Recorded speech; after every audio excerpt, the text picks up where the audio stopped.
Happy NFL schedule release day, everybody. My name is Harrison Graham. Welcome to Chicago Bears Now. We are presented by PrizePicks. In the last 12 hours, we've gotten a bunch more schedule leaks. I put a few of those out on YouTube Shorts. We, of course, mentioned the Thanksgiving game on a video yesterday, but if the leaks are accurate, and usually the ones from Ozzy and Nerding on NFL and some from reporters are, we've got over half the schedule right now, and there's some guy on TikTok who thinks he has the full schedule. We'll show that at the end. We're not going to run with that, but want to react to the leaks that we have so far. So let's just kind of get into it. The second one that Jordan Schultz reported on was the Bears season opener at Carolina. A little Bryce Young, Caleb Williams action, pair of number one picks. Of course, these franchises are forever interconnected due to the Ryan Poles trade back in 2023 when Carolina traded up for the number one pick, got Bryce Young, and with mixed results for Carolina, did make the playoffs last year. The Bears have obviously benefited from that trade greatly with all the assets they got. But, I don't mind this game in the over. Does it lack some juice? Yeah, but here's what's nice about it. It's probably a 1 o'clock Eastern game, noon Central. It's a road game, so not a layup, but a game that you probably should win. And if you do win, you might get off to the races and running because you're 1-0, and then you have 9 of your final 16 games at home. Because remember, you have 9 of 17 this year at Soldier Field. So if you could just get this game, a game you'll probably be slightly favored in on the road against a playoff team from last year, but a team that the Bears are better than. The Bears should beat the Panthers. Not the end of the world if they don't. It's a road game. It's week 1, but if they can win this game, I think you're feeling pretty good about getting off to a good start. So don't mind that spot. Not a freebie game. No game in the NFL is, but there are easier games on the schedule. Certainly harder ones as well. For those wondering, by the way, the Patriots got the nod against the Seahawks on opening night. Okay, week 3. We don't have week 2 heavily leaked yet, but here's the first primetime game on the schedule that we have. Monday Night Football against the Philadelphia Eagles in week 3 at Soldier Field. This is going to be a lot of fun. This is going to be a lot of fun. I mean, I think other than the Packers wins last year, it would be hard to find a game last year for the Bears and for Bears fans that was more fun than the dismantling of the Philadelphia Eagles on Black Friday, where the Bears ran for, I think, 281 yards. That was a clinic. Vic Fangio is going to want to get some revenge on Ben Johnson as Ben kind of pantsed him from an offensive-defensive matchup, but should be a fun game, should be a fun atmosphere in late September there at Soldier Field, one of many primetime games on the schedule, so definitely excited about that. The Eagles are installing a new offense for Jalen Hurts, more Sean Mannion coming over from the Packers, actually. He was their quarterback's coach. More under center, more play action. So we'll see if Hurts can adapt to that. I've got some skepticisms, but, and obviously no A.J. Brown, I don't think. It sounds like he's going to be traded after June 1st. So that is the next game. Eagles Monday Night Football in week 3. Okay, week 4. Maybe the easiest game on the schedule. Now, I would have liked to catch the Jets later in the season because by then they could be full tank mode. But Jets in your building week 4, like if there's ever a must win in the NFL, like this is it. You have to beat the Jets at home. Ben Johnson, Aaron Glenn, former Lions coordinator, so it's kind of the Dan Campbell game. This is one of, if not the easiest games on the schedule. Now, they got Geno Smith, and if he can bounce back and play better than he did last year with the Raiders, okay, like he's formidable, but they got a lot of young pieces on both sides of the ball. Now, you're coming off a short week. Monday Night Football against the Eagles, especially if you win, could be like your classic textbook trap game, but I think the Bears should be able to take care of business there. Okay, no official leaks weeks 5 and 6. We jump to week 7 here as the Bears will host the Patriots on Thursday Night Football. What an awesome Thursday night game, right? And it's clear that Amazon a couple of years ago told the NFL, like, hey, we're paying you $1 billion or whatever it is. Give us some good games. And we saw it last year. Amazon got a lot of good games on the Thursday night schedule. And honestly, the games were good. So I think Bears-Patriots will be a good one. Obviously, you got the Vrabel drama thing going on. We'll see if that storyline with Rossini is still alive and well at this time. But, Caleb Williams, Drake May, that's going to be a lot of fun in week 7. Drake May coming off the year he did last year, on quarterback rankings is going to be ranked higher than Caleb Williams, even though he struggled in the playoffs. But I think this year Caleb has a real opportunity with his momentum to emerge as the best quarterback from the 2024 draft, and beating Drake May, the defending AFC champions, in prime time would certainly help that cause. So we'll see if he is able to do it. Okay, let's talk about PrizePicks. Today's show is sponsored by PrizePicks. The best place to go for daily fantasy sports is PrizePicks. I've been using them for a while now. As you guys know, hit a nice little lineup last night, 3-player hoops lineup, 20 to win $90. I think I had more on James Harden rebounds and assists. What else did I have? I had less on Jalen Duren points. He's really struggled. That's been a consistent winner. And then I think I took more on Cade Cunningham points, rebounds, and assists. That's what it was. 20 to win 90. Nice little win for me. I'd gotten a little cold there. But daily fantasy, you pick 2 or more players up to 6 and take more or less on the stat projections available. And if you hit, you win money. There's no better place to win money or when you're watching sports than PrizePicks. So I encourage you guys to go check it out. A little season-long football lineup you can use if you want to get in on that action. If you're only a football guy, 20 to win 120, less on Mekhi Lemon, 649.5 receiving yards, more on Jordan Tyson, 5.5 receiving touchdowns, and then more on Dylan Thieneman, our guy, 1.5 interceptions. So go check out PrizePicks today. Use the code HMA, which you can see on screen right there.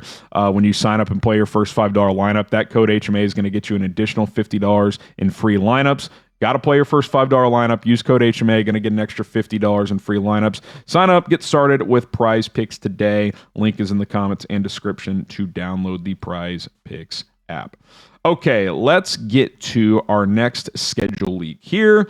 That is week 9. The Bears will host the Buccaneers on Sunday Night Football. Another primetime game at home. So you already got Philadelphia Monday Night Football week 3 at home. New England Thursday Night Football week 7 at home. Tampa Sunday Night Football week 9 at home. So Monday, Thursday, Sunday, all at home against the Eagles, Patriots, and Bucs in the first 9 weeks of the season. So we're getting a lot of primetime Bears. Didn't get the opener against Seattle, but the NFL is definitely putting the Bears in big-time slots. I'm a little down on Tampa this year, so I'm a little surprised by this one. Now, if Baker Mayfield's healthy, he's certainly very capable, but he got banged up last year, didn't play well. He doesn't have Mike Evans anymore, who's kind of been kind of a safety net for him. So we'll see, year 2 jump for Emeka Egbuka. Got a pair of year 2 receivers in this game with Egbuka and Luther Burden going at it, obviously. So that'll be a fun storyline to cover. But I don't know. Tampa is kind of in a transition year. They got Ruben Bain. I'll be interested to see how he plays as a rookie for them. But their defense as a whole is still lacking a decent amount. Todd Bowles enters this year somewhat on the hot seat, it feels like. So I like getting this game at home in primetime. I think the Bears will have a good shot in this one. Okay, no week 10 leak as of now. There's been some chatter. That could be the bye week, so keep an eye on that. Saints in week 11 at home. So a lot of the leaks are the home games so far. I like getting a South team in November here. This is the week before Thanksgiving, so you're hoping it's cold. They're a dome South team, and Tyler Shuck, primarily a pocket quarterback, so like getting them at home. Hopefully it's cold and windy. I think the Saints are a team that could take a jump. Like, between the last 2 opponents, I'm a little down on Tampa, and I'm up on the Saints. So I could see this game actually being a little trickier. If Jordan Tyson's healthy, and you guys know how I feel about him, I loved him coming out of Arizona State. The hamstring was just a lingering issue. He's very dangerous as a player. They got Chris Olave, who had a good year last year. Him and Shuck built a connection instantly. They drafted Travis Etienne, whatever you want to call him. I think he's said it's Etienne. So they could be really good offensively. We'll see if they end up re-signing Cam Jordan. Their defense has some pieces. They have Carl Granderson. They have Chase Young. Their corners are a little dicey. So I think the Bears can score on their defense. But I think the Saints offensively, if the Shuck thing is real, how he played last year, like if he continues to improve, I think they're like a sneaky team that could win the NFC South. Okay, we discussed this one yesterday, but we'll re-hit it briefly here. Thanksgiving Day is confirmed, like the Bears tweeted out this morning. So this is an officially 100% confirmed game. Bears, Lions in Detroit on Thanksgiving in Week 12. By the way, just quick side note, Thanksgiving is fantastic. So they're doing the Thanksgiving Eve game now, which Wednesday night before Thanksgiving is a lot of fun. You're with friends, you're with family. If you partake in beverages, you're cracking cold ones. Got Packers, Rams. That'll be fun. We'll be rooting for the Rams that night. And then Thanksgiving, Bears, Packers is the early game. Cowboys, Eagles in the afternoon. Chiefs, Bills Thursday night. So Packers, Rams leads into that triple header.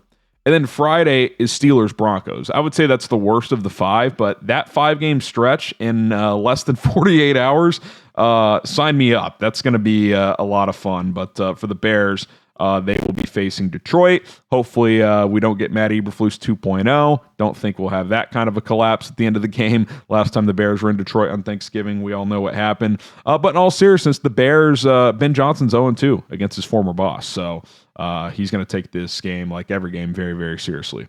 Okay, our next league is Week 13. The Bears will host the Jags Week 13. And now these leagues, they're typically like 98, 99% accurate from these schedule accounts on Twitter that put them out there. So like there's occasional mix-ups, but I feel confident in these. Like the TikTok schedule guy that we'll show you at the end of the day, I'd say that's more in the rumor mill. He could be right. He may have it, but it's a little need a little bit more verification to run with the full schedule like that. But once we get more leaks, we will do that. The Bears will host the Jags Week 13. Again, Southern team.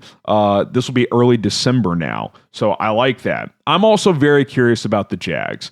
Did they play a little above their head? I think a lot of teams might view the Jags and the Bears very similarly. Like, are they for real? Is what they did last year something they can continue to build on? I think with the Bears, it more so is because a ton of the Bears core is young and ascending, whereas the Jags, like they're arguably their best player on defense last year, Devin Lloyd, he's out. He got signed by Carolina.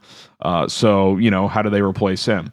How does Trevor Lawrence play year 2 with Liam Cohen? It was pretty good last year. He played well, but he's kind of had this up and down 3 or 4 year stretch. Like, is that a full stability situation now? Does Brian Thomas Jr. bounce back? How do they replace Travis Etienne, who had a big year last year? So I think they have some more question marks than the Bears do, but you get them at home. They're a South team that likes playing in the warm weather. Catch them in December, so I think that's a nice schedule break. Okay, no Week 14, 15, or 16. There's heavy rumors on Packers Christmas Day, so keep an eye on that. I think we're probably getting that, but that is not confirmed. That's not even been leaked out by the schedule leakers at this point in time. Checking my phone now if there's any new leaks. Not seeing anything as of now when it comes to the Bears. But second Bears-Lions game is Week 17, so both Lions games will be Thanksgiving and later, which I'm fine with. Catch them later in the season. And Week 17, you get Jared Goff and the Lions at home. I know they beat the Bears in Week 18 last year, but compare the two games last year. Week 2 in a dome, the Lions are so tough to beat in a dome, especially in their building. They dropped 52 on the Bears. In Week 17, when the Bears had probably just as many injuries, it was 19-16. They're just not as explosive outdoors, especially when it's cold, especially when it's windy. In Week 17, it may not be snowing or anything, but it's going to be cold and windy, so I like that quite a bit. And then Week 18, you'll finish at Minnesota. That one was reported, leaked out as well. So I think the last time the Bears, for you OG Bears Now subscribers, I think the last time the Bears finished the season at Minnesota was the infamous Andy Dalton pick 6 late in the game, where I said, thanks Nagy in the call. Some of you guys will know. If you're still watching the video, if you made it to the end, give me a thanks Nagy in the chat if you remember that call, if you remember that game, the end of the Matt Nagy era. But obviously Minnesota, very interesting team.